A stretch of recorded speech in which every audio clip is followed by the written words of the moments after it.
Hoy nos metemos de lleno en algo que puede parecer muy lejano, el derecho de propiedad en la antigua Roma.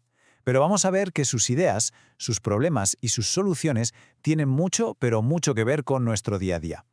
Y vamos a empezar por el principio, con una pregunta que parece de lo más sencilla, pero que para los romanos era la base de todo. ¿Qué significa de verdad ser el dueño de algo? Para ellos, la respuesta lo cambiaba absolutamente todo. Muy bien, este va a ser nuestro plan de vuelo. Primero, veremos qué poder se podía tener sobre las cosas. Después, la diferencia entre cosas importantes y no tan importantes y cómo se convertía uno en dueño. Analizaremos qué pasaba cuando una venta salía mal, la diferencia clave entre propiedad y posesión y, para terminar, veremos por qué todo esto nos sigue afectando hoy. Vamos allá. Lo primero es entender las dos grandes formas en que los romanos veían los derechos sobre los bienes. Aquí está la clave de todo, la primera gran división. Por un lado, el derecho real. Esto es un poder directo, inmediato sobre una cosa. Pensemos en una casa, es de su dueño y punto. Todo el mundo debe respetarlo. Por otro lado, el derecho de crédito, que no es sobre una cosa, sino contra una persona. Es el derecho a exigir que alguien haga algo, como pagar una deuda. Esta diferencia, que parece sutil, es la base de todo su sistema legal. Y esta división cobra aún más sentido cuando vemos que para los romanos no todas las cosas valían lo mismo.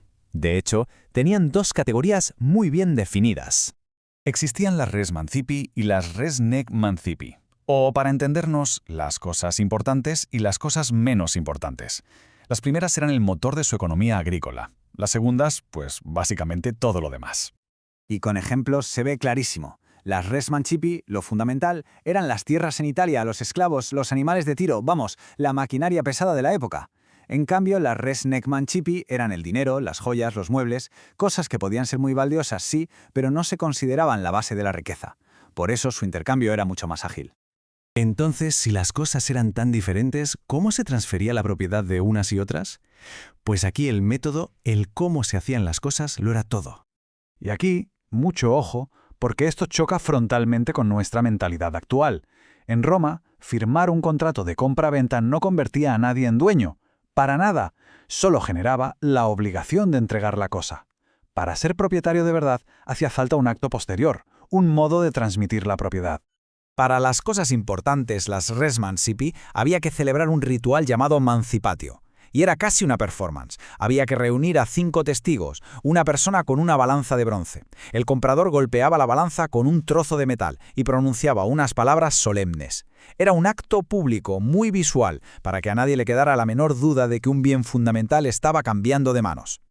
Pero claro, para todo lo demás, para las res nec mancipe, el sistema era radicalmente más sencillo. Bastaba con la traditio. ¿Y qué era eso?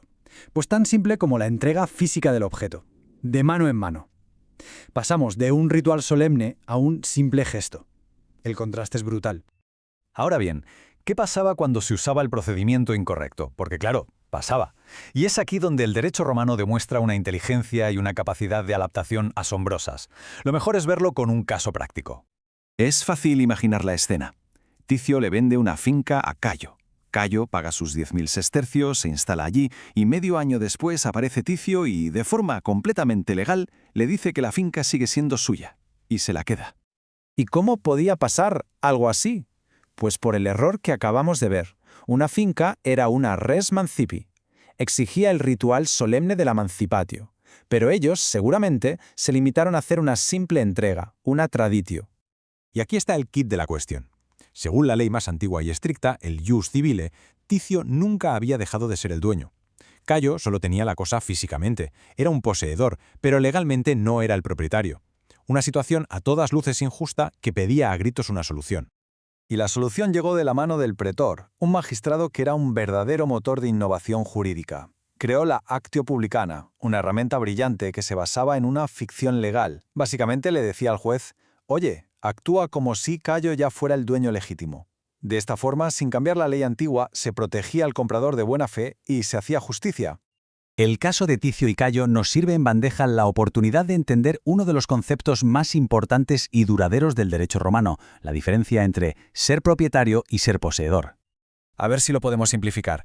La propiedad es un derecho, es el título legal, el papel que demuestra la titularidad.